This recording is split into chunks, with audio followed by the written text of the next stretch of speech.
PodCastle, episode 905 for Tuesday the 19th of August 2025. The Next Dead Wife by Gina Mason-Stay, read by Valerie Valdes and produced by Eric Valdes. Rated PG-13, with content notes for coercive control, domestic violence and murder.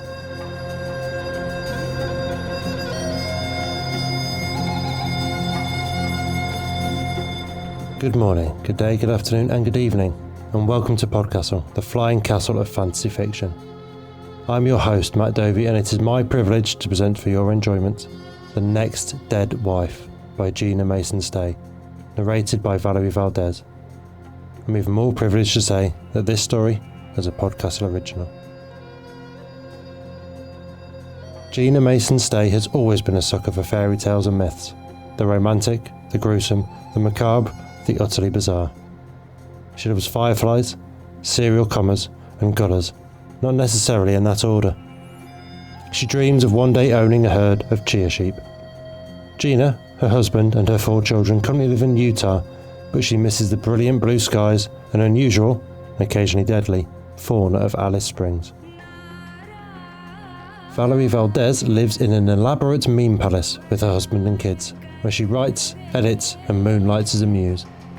When she isn't co-editing Escape Pod, she enjoys crafting bespoke artisanal curses, playing video games and admiring the outdoors from the safety of her living room. Her debut novel, Chilling Effect, was shortlisted for the 2021 Arthur C. Clarke Award, and her short fiction and poetry have been featured in Uncanny Magazine, Magic the Gathering and several anthologies. Writing as Leah Amador, her first contemporary fantasy romance novel, Which You Would, is forthcoming from Avon Books in September 2025. And now pay attention, for our tale is about to begin, and you're determined for it to end differently this time.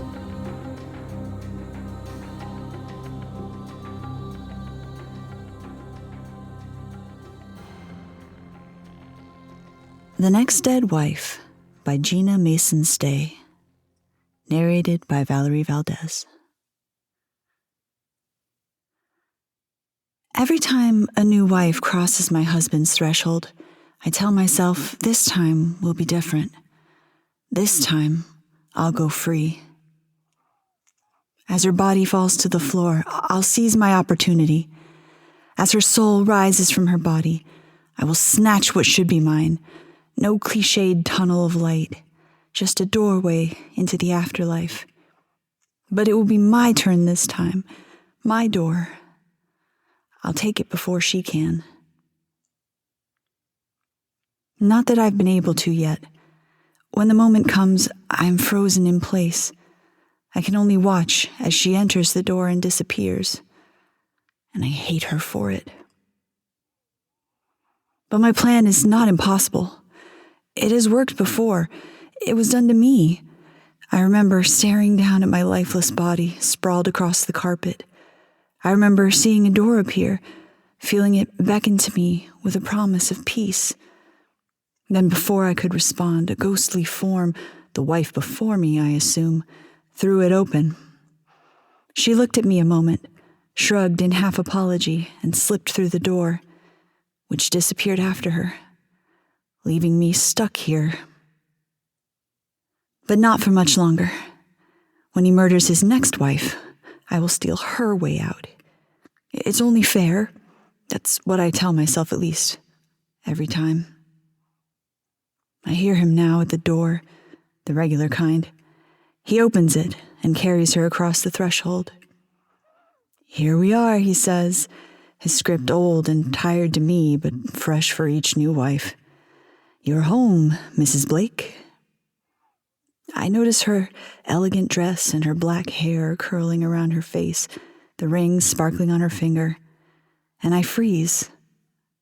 I'm right, this time is different, because it is my ring, the one he took off my hand before it was even cold. I imagine how she felt as he slid it onto her finger like he did with me. She probably smiled as it glittered in candlelight. Neither of us knew what was coming. Her gaze sweeps the room as I stand there, anger roiling through me. And then something else is different. because her eyes suddenly stop, widening almost comically. She's staring directly at me. She looks away immediately. She turns back to her new husband, her future murderer, and begs him to show her around the house. She's never been here. No wife ever comes here before the marriage. Maybe if we had, we would have sensed the wrongness of this place. Or maybe not. Reasons don't matter. The fly is caught in the spider's web, and it is only a matter of time.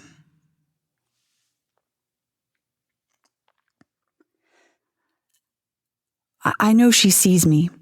Know it because of how she stutters to a stop when she enters a room I'm in. How her eyes flick to me and away again whenever I appear. But she pretends I don't exist, and I pretend nothing has changed. It doesn't matter that she sees me, since she'll be dead before long, and I cannot make friends with someone I mean to betray. I wonder how I look to her. Does she see the last dress I wore? The way I'd done my hair so carefully? Does she see the wound in my chest? It is unsettling to know she sees me at all. At least he continues oblivious to my existence. He would otherwise find some way to torment me still.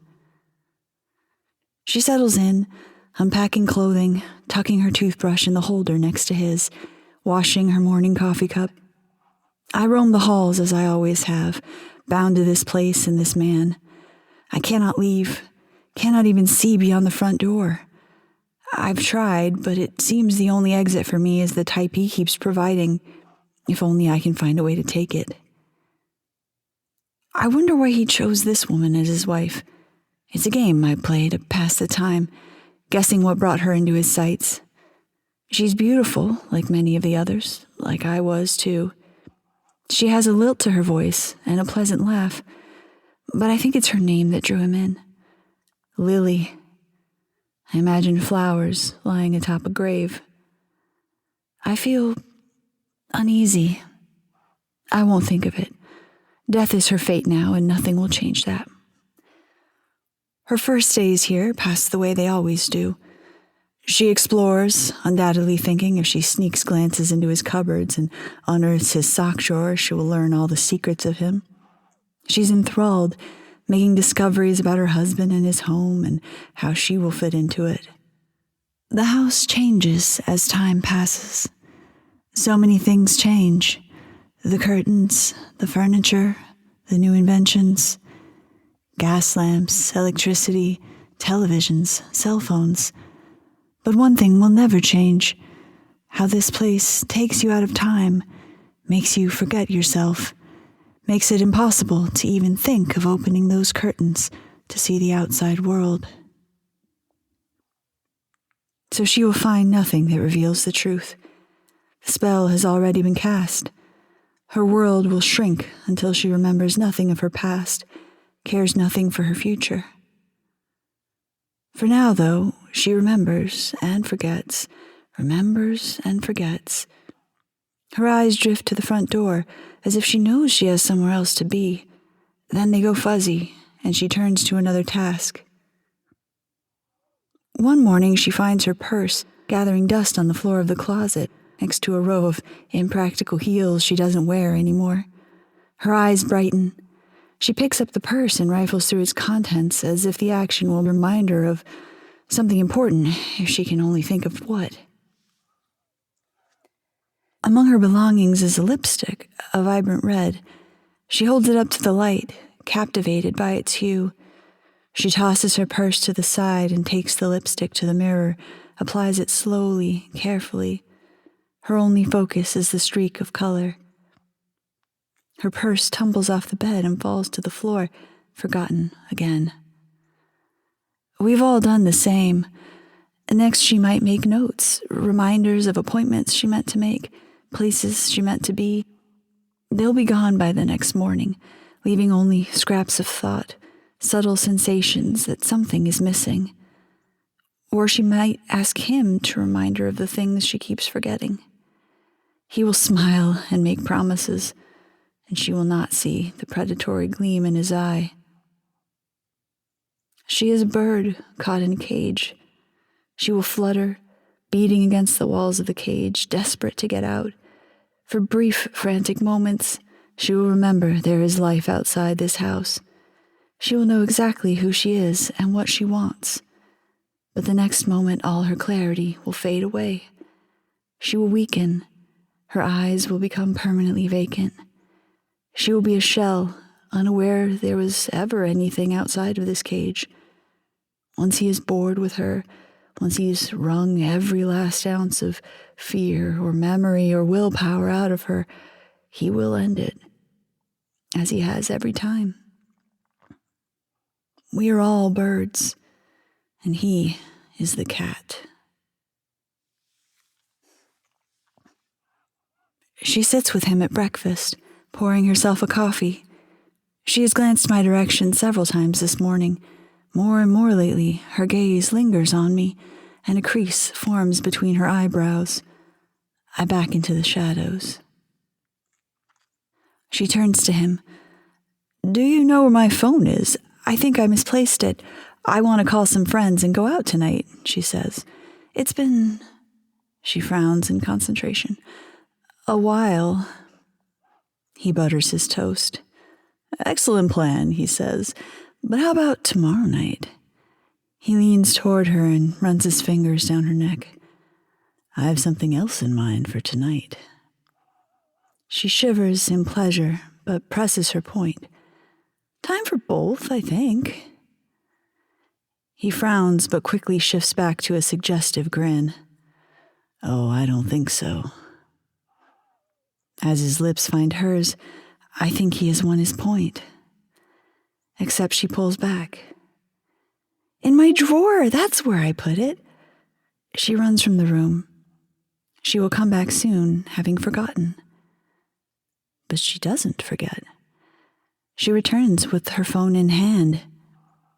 He flinches with a jolt of surprise. It is short-lived, however. He still has the upper hand, phone or not. Because she makes a call, and she doesn't recognize the voice that answers. "Must have changed their number and forgotten to tell you," he says, stroking her hair. "We'll figure it out tomorrow." She makes another call. Another wrong number. Another.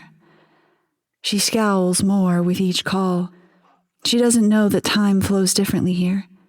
The world has already passed her by. Finally, he reaches to take the phone, closing his hand around hers and pulling her close.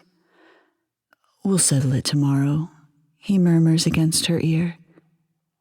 She loosens her hold on the phone, and he gently tugs it away. She's forgotten by the next day, of course she has, but the need to talk seems to linger. She no longer looks away from me at all. Instead, she stares, she speaks, pretending she's thinking out loud. But she pauses too, waiting for my response. She speaks of her life before she met him. She speaks of her friends and family, or at least she tries to. She speaks as if it will help her somehow keep her grasp on realities that continue to slip away. But her willpower is no match for this place. And I listen, rapt.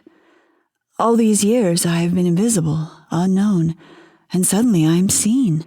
It is intoxicating, mesmerizing. I can't look away even if I want to, which I do, because I cannot forget, will not forget, that I mean to steal her escape. But the longer I listen, the harder it is to stay silent. I want to tell her what little I remember of my own life and the stories of those who came before her.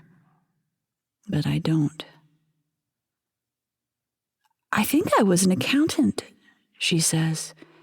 "I think I loved expensive chocolates and ridiculous hats and snow," she says. "I think I really love to talk. I think talking to..." She looks my way. "Someone. I think it's the only thing keeping me sane." She gives a short, sharp laugh. "Well, maybe this isn't exactly sane." She shrugs, pretending nonchalance. But at least I don't feel so alone. I open my mouth, close it again. What can I say? I think I miss the outside, she says one day, as she sits at her table painting. She has taken up watercolor. He likes to find new hobbies for his wives while he's away on business, always on business. I think he likes to mold them into new shapes. She makes an earnest attempt at a meadow landscape. I think the yellow blob is a sun. I want to go outside. I think I would like it there, she says, adding a streak of green. She shudders then, with a sorrow and fear that tug at my soul. But I think I'm scared. I'm never leaving this place again, am I? She doesn't say it like a question, but some part of me cannot let the statement lie unheeded. No, I whisper. She sucks in her breath and looks at me, her eyes clearer than they have been in weeks. No? She asks. It is a question this time, almost a plea. I shake my head. No. I pause. I'm sorry. She continues to gaze at me for another minute before she goes back to her painting. No, she mutters, shaking her head slowly. She's going vague. No. No. No. Suddenly, the thought of watching her forget herself yet again is unbearable. I have to stop it. Lily, I whisper. She startles, and her eyes widen as she looks back at me. Lily, I repeat. I don't know what more to say. She blinks and nods in agreement. Lily, she says. Lily. She gives a tiny smile, and the relief that spreads across her face almost makes me flee. Who am I to bring this woman relief? What is the point of prolonging the inevitable? But I have to, because she sees me, and she hears me, and I cannot stop my words. I tell her all the things I'd wished to say before, all the things I've kept inside. Eventually, I tell her about how it all ends. I see the horror fill her as she learns what is in store. I wish I could soften the blow, but there's no way to soften death. The more I talk, the more she sees me. She stops me one day, mid-sentence, and leans forward, scrunching her face. Is your dress green? She asks. Yes, I say. It was a gorgeous gown. Ribbons, lace, 10 times finer than anything I'd ever owned. It was the dress he killed me in. And she squints harder. That ring. She looks at her own hand and grimaces. Your ring. I nod. I wonder if it was that connection between us that first made me visible to her. You're more in focus now, she says. You used to just be a shadow. I wonder if the others could have seen me eventually, if I had only talked to them. I cannot bear to think of what might have been. Lily is sometimes aware of herself and all she is missing, sometimes not. In her lucid moments, she begs for help. She wants to come out of this alive. I've never considered that a possibility. No wife leaves this place. But I wish she could. I wish it so much that I start to wonder. And once I start, I cannot ignore the thrill of excitement and fear that runs through me. Could she escape? Could I help her? It would mean waiting longer for a door, but I've waited so long. What is another year or even another decade? Ideas form in my mind, possibilities. I'm scared to voice them, scared that only death will break her free. But the truth is, Lily has become my friend, my only friend. And I cannot let her die here, not if I can save her. She paints endlessly, mediocre attempts to capture memories. I hover near her and watch as she spreads watercolor across a page. It's yet another field of wildflowers in the bright sun. None of the blobs of color look like flowers to me. That's just as well. She hangs them all over the house, and he would be suspicious if he knew how often she still thinks of the outside world. She tells him only that she likes the pretty colors. It satisfies him. As she paints, we plan, we scheme. Excitement is stronger than fear. She could live. It is almost too much to hope for. "Why are you still here?" she asks me suddenly. "Shall I leave the room?" I ask. I know that's not what she means, but I don't want to answer the real question. She shakes her head and taps her fingers arrhythmically against the table. We have found so many little ways to keep her focused, keep her mind present in her body. The tapping is one of them. "Of course not. I mean, why are you still here, in this house, with him?" I hesitate. I've skirted this topic. I've told her there were others before me, and 23 after. But I never tell her why I remain. I don't even know why. Why is our chain of dead wives one door short? She asks again. Her finger tapping is jerkier, like it's getting harder to think. And because I want her to stay herself, and because I have already given in on every other count, I tell her. "There is a door," I say. "When you die, my door closed before I could go through it." "How?" she asks. I look away. "It just did." "So you've been here ever since, watching him murder again and again?" Horror fills her voice. "Yes," I whisper. "And you've never found another door?" she asks softly. I hesitate too long before I shake my head. "No." She stops tapping. "You're lying." "Yes," I admit. She only looks at me, questioning. Will I truly tell her? Even as I wonder, I know I will. I will give her my very last secret. I wince. "I meant to betray you, as I was betrayed." And I explain about my door, and how it was stolen from me, and how I have never found the peace I know lies beyond. When I finish my tale, she sits in silence. I wonder if she's faded again. "I'm sorry," she finally says.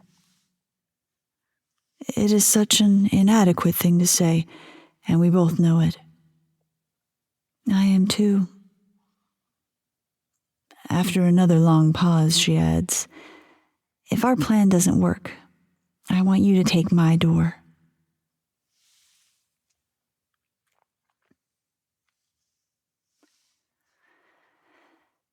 Lily stands in the living room, a mere 10 feet from the exit, tapping her fingers. Maybe this time it will work. I hover beside her, encouraging her. "Your name is Lily," I say. "You are trapped. If you don't leave here, your husband will kill you. You have to leave. You will open the door and leave." She sucks in a deep breath. "My name is Lily. I will open the door and leave." I move forward a few inches, hoping she'll follow. Go, you're in danger. She inches forward too. Her muscles strain. Her fingers tap harder, faster. This is not our first try. We've been here over and over as Lily attempts to force her mind into obedience. But every time I tell myself it will work. I have to believe this time will work. We don't know what to expect if she manages to escape. She must get help. She must find someone, anyone. Tell them she's lost, been in an accident, can't remember. It is madness to tell stories of a serial murderer in a haunted, magical house. From there, we don't know. So much relies on hope and luck and desperation. Go to the door, open it, go outside, I demand, frustration causing my voice to rise. She has slowed her tapping. Her eyes are drifting. Go, she mumbles, but there is no conviction in the word. Lily, I yell. I wish I could slap or pinch her, anything to call her mind back to her body. She barely responds. She looks toward the dining room. A snack, she says dreamily. A snack, and then... She doesn't finish the sentence, and I close my eyes in defeat. She got a foot closer this time. I have a surprise for you, he tells her one morning, just before he leaves the house. The words ring warning bells. Oh? She asks. Yes. He brings a bag from behind his back and unfurls it with a flourish. A dress bag. The space in my chest that should hold a heart squeezes. A dress bag. I look down at the soft folds of the gown I wear. I remember it was a gift, but I don't have to remember that to remember this moment. I remember Grace with the cream-colored gown and high waist. Charlotte and her flounced silk with rosebud embroidery. Evelyn, dropped waist, fringe beads. Sophia, black sheath. Layla, Abigail, Olivia. I have a surprise, he'd told them all, and then he'd produced the most beautiful dress any of them had seen. I feel like dancing, he'd told them, tonight. And all that day, they looked at the dress, running their fingers along the fabric, thinking of the romantic evening ahead. Perhaps like me, they briefly remembered a world outside, a world where they could be admired for just one night, gorgeous and on the arm of a perfect prince. But they never left the house. He came home and they danced, there on the living room floor. To music he hummed in a whispery, melodic voice. And then, as the night grew later and the dance grew slower, he pulled each one of them, us, closer for one last kiss before he thrust the knife in.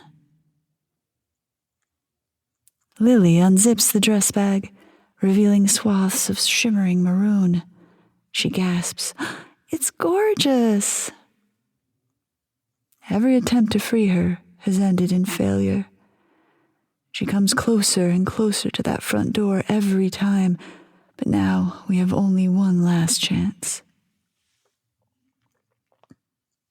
She smiles at him, practically glowing. "Thank you!" She puts her arms around his neck for a lingering kiss. I back away in horror. I hope she is just acting, but her eyes seem vacant. It is one of her vague mornings. She doesn't have time for vagueness today. She doesn't have time for anything. He kisses her back, and as the kiss lengthens, I fear he will not leave at all. He has to leave.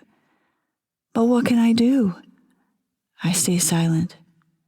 Sometimes on vague days, she is frightened when she notices me. I don't want to startle her and draw his attention or suspicion, so I wait, wringing my hands, silently pleading for him to go. He finally pulls back. "I'll see you tonight," he says, his voice low. When he lingers for a few more minutes, I can feel the time ticking away, so few hours and minutes before the end. Finally, he leaves. I come to her. "Lily," I say, my voice intense. "Lily, remember, this is it. You must leave." She blinks and shakes her head, loosening cobwebs. "What?" I tell her again. I point to the picture hanging on the wall. "Remember? The outside. Please, you must remember," I beg. "He's going to kill you if you don't." She looks at me again, squinting to focus. Some of her vacancy dissipates. "Yes." She blinks again. "Yes, I remember." And then she snaps, and all her clarity is back in place. I sigh with relief. We can do this. In the end, there is little to do. She has nothing to pack, nothing to keep from this life, save 2 of her favorite watercolors, folded up and tucked in a pocket. The only thing that matters is to get her through the door. She looks at me. "Thank you," she whispers, and she reaches out to touch my hand. I draw back. I won't feel the touch, and I cannot bear it if we fail once more. "No matter what happens, thank you." I only nod. She is in the front room now, mere feet from the door. Her footsteps are slower. "Your name is Lily," I remind her. "You are here against your will. You will open the door and leave." She nods, her face screwed up in concentration, but she doesn't step forward.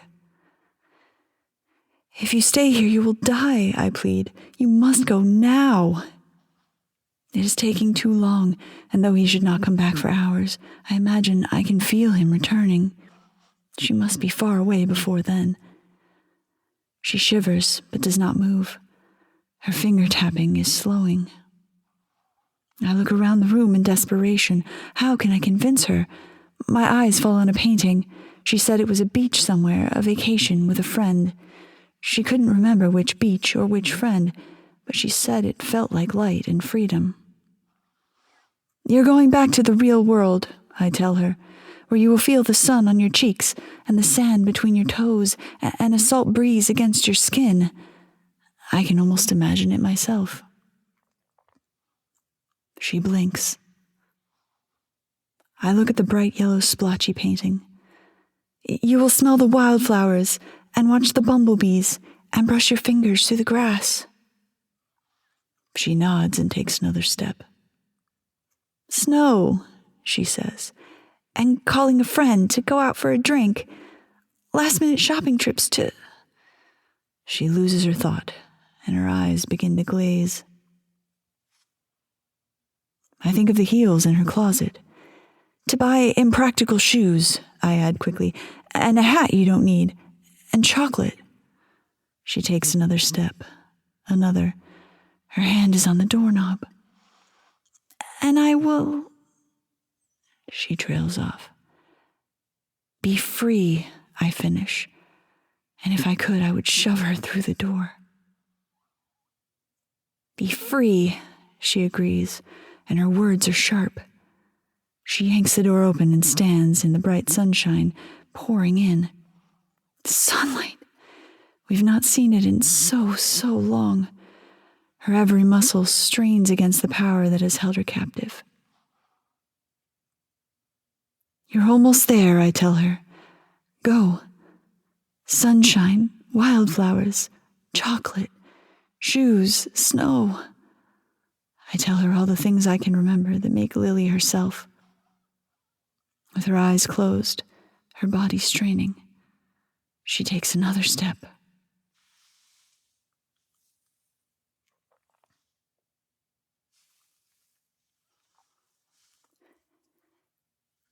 Hours have passed. I cannot stay still. I have never felt so alive, perhaps not even when I was alive. She is free. It does not matter that I remain trapped. Lily is free. There is euphoria, and yes, there is peace. No door to the afterlife, but still peace. I smile and spin and laugh, and the front door slams open. I turn to look. He stands there, rage painted across his face, with a squirming, fighting bundle in his arms. I recognize her even before I see her face. No. He steps across the threshold and dumps her to the floor. You thought you could leave? He shouts. You thought I wouldn't find you? She scrambles to her feet. Her hair is wild and tangled. Blood trickles from a cut on her cheek. Yes, she whispers, defiant still. His eyes flame, and in one quick movement he grabs her by the throat and pushes her against the wall. I scream. She looks at me. He turns. What are you looking at? He roars. Nothing, she says, but she smiles in a secretive way that angers him even more, and he tightens his grip. She struggles, pulling at his arms, but her strength is nothing to his. I try to beat at him, anything to stop him, but of course he feels nothing. A vicious smirk spreads across his face, and a knife appears in his hand. It doesn't matter. You won't be looking at anything soon.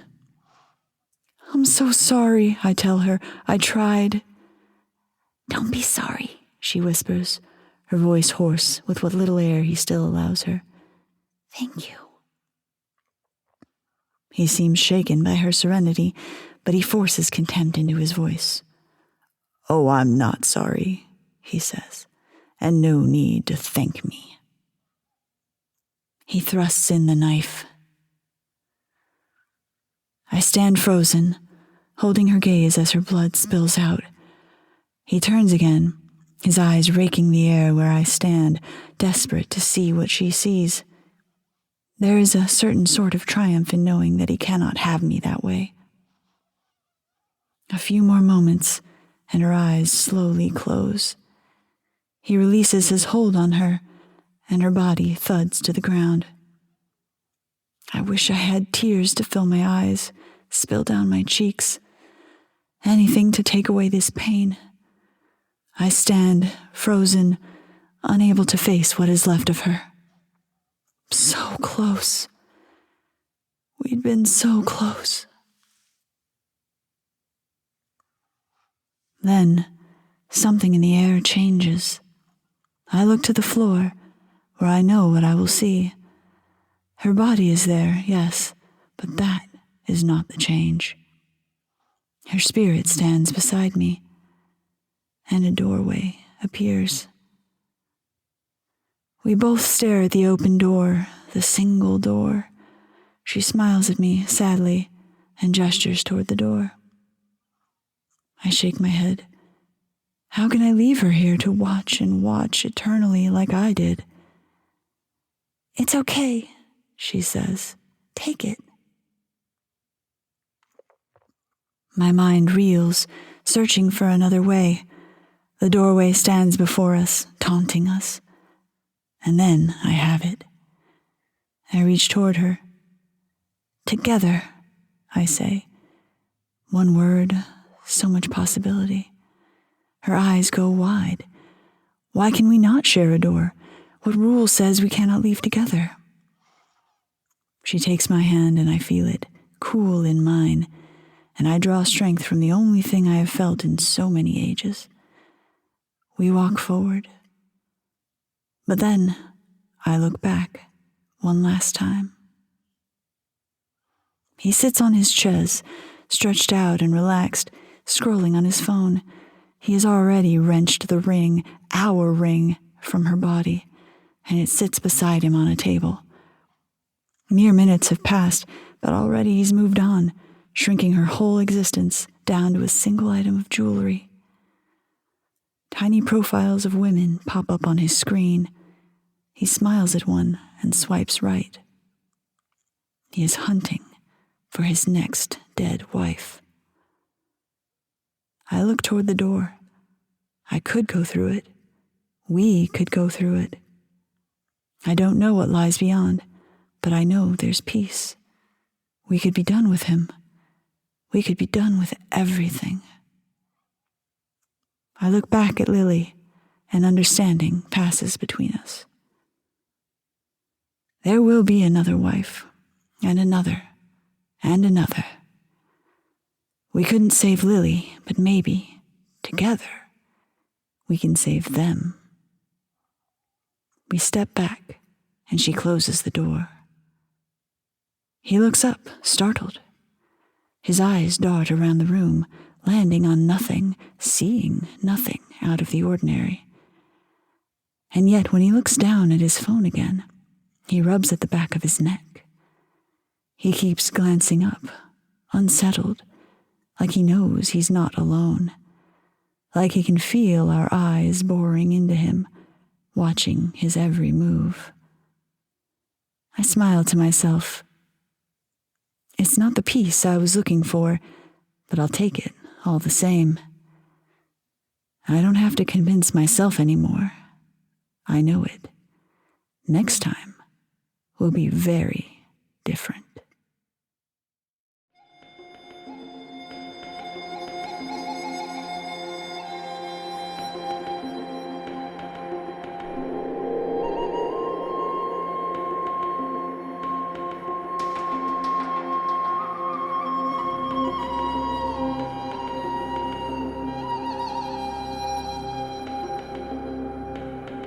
And welcome back.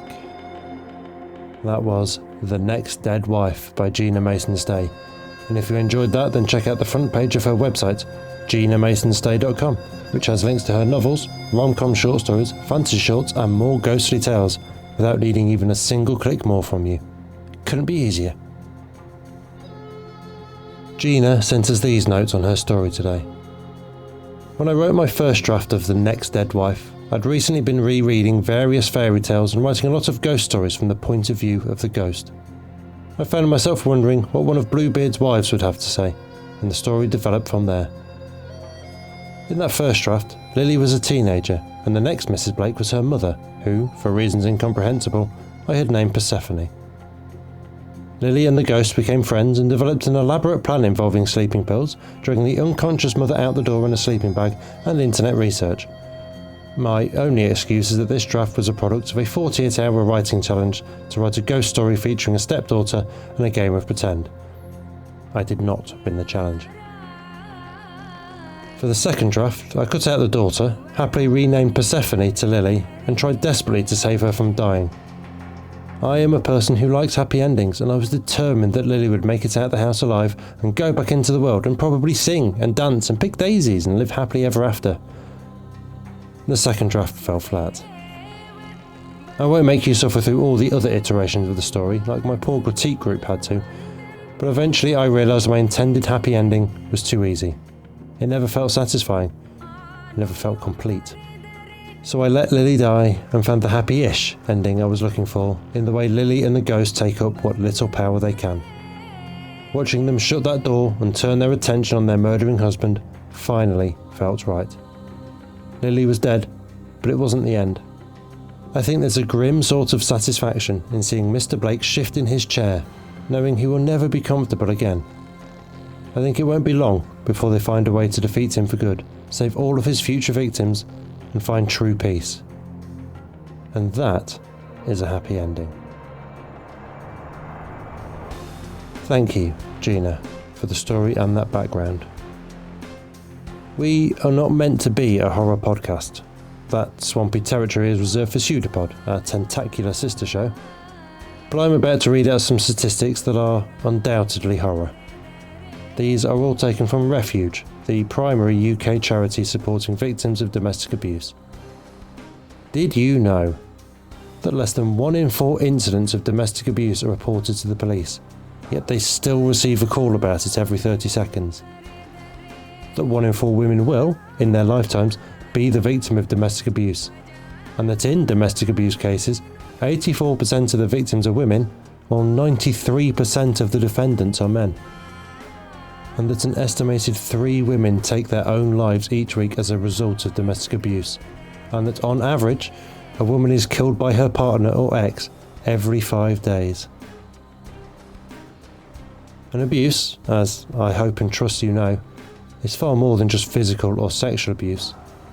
It is the emotional abuse, the coercion and control, the isolation and separation of the victim from their friends and family. The idea in this story that Mr. Blake's house is somehow apart from time interests me, because on a writing craft level, I suspect it was simply a solution to justify how there'd been so many dead wives and how he got away with it so long, just a way of closing a logical plot hole with a hand wave, so we can get on with telling the actual story that wants to be told. But there's so much truth to it too, because domestic abuse is so often about that isolation, about not only shutting someone away from the world, but convincing them to shut themselves away until the world passes them by, friends move on and opportunities close, and the ripples that person made in the world slowly shrink and fade and get lost in the noise, and no one remembers who they were, and they no longer remember themselves.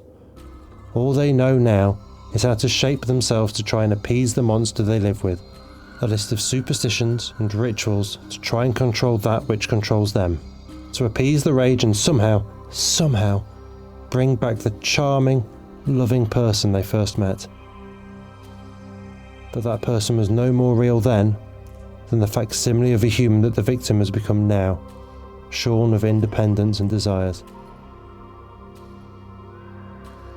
In the end, the only part of this story that truly feels like fantasy is that anyone might be around to witness it and intervene.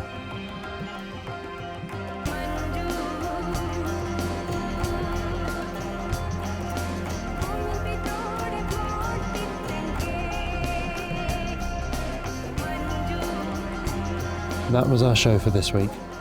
On behalf of everyone at PodCastle, your co-editors Wanini Kamamia and Devon Martin, assistant editor Caitlin Zavanovich, audio engineer Eric Valdes, and our many wonderful first readers, Andrew Cahoe, Balawan Conte, Craig Jackson, Amalia Harrington, Julia Patt, Kieran Corsini, Tania Barry, Tava Nova, Tierney Bailey, Zeev Witties, and myself, Matt Dovey.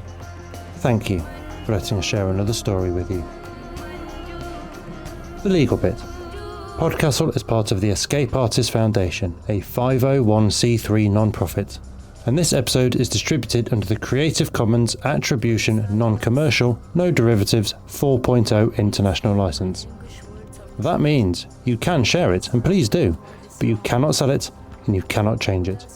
If you want specifics, check creativecommons.org. Our music is by Shiva in Exile. Everything we do on PodCastle is 100% donor funded, and if you'd like to support what we and the rest of EA do, please join us on our Patreon at patreon.com/EA Podcasts. Prefer another method? There's details for supporting us via Twitch, Amazon Prime, Ko-fi and PayPal on escapeartist.net, and you can email us to ask questions at donations@escapeartist.net. We'll be back next Tuesday with another fantastic tale. In the meantime, you might care to check out our sister podcasts: Escape Pod for science fiction, Pseudopod for horror, Cast of Wonders for YA speculative fiction, and Catscast for speculative cat stories. If your heart belongs to us though, we'll see you next week. Be safe and be kind.